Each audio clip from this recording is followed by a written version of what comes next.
Hi all, it's your girl Liz here, and it's August 1st, and I'm in my field. So, being Emancipation Day, looking around, observing what's going on in my country, Trinidad and Tobago, just thinking about some things.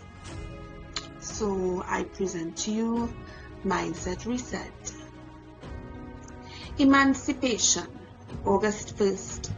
Freedom declared, chains undone. But tell me, are we really free, or just running round in metaphorical handcuffs, cable tied to confusion?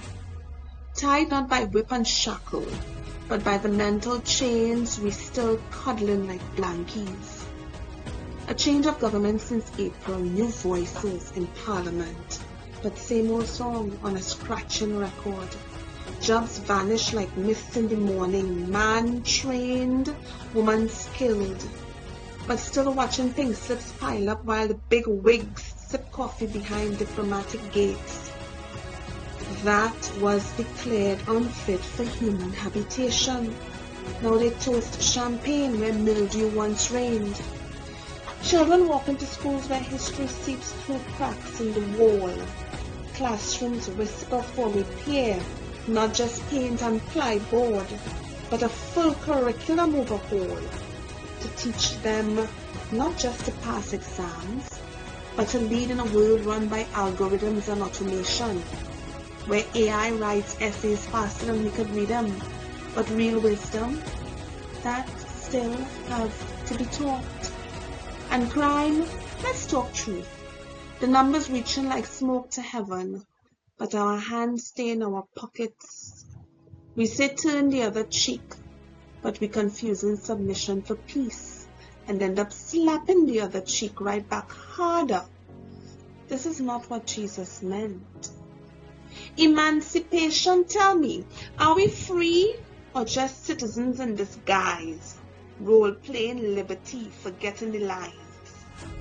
We quarrel before we question, criticize before we comprehend, always reacting, never preparing, always pointing fingers, never joining hands. Yet look at this land, blessed beyond measure, sunrise on 2 islands kissed by God.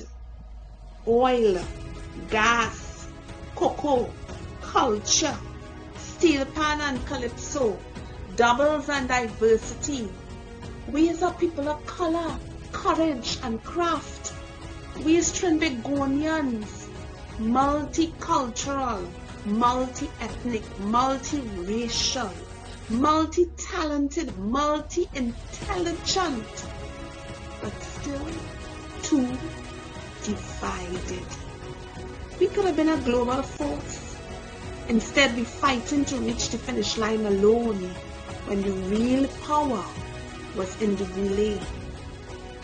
Imagine this, a people who love more than they envy, give more than they grab, share ideas instead of shutting them down, support dreams instead of stifling them. Imagine a mindset reset, where every Trini see another Trini not as threat, but as ally, where collaboration becomes our new competition, where jealousy take a backseat to generosity, where the chains drop not just from wrists, but from hearts, from minds, from mouths. Emancipation isn't a holiday, it's a calling, a reminder, a demand to not just dance in African print and beat drum, but to unshackle the spirit, to rebuild the village, to teach with purpose, to lead with love, to walk forward not as victims of a broken system, but as builders of a new legacy. Because when the mindset shifts, then and only then we could finally say with full chest, yes, we free.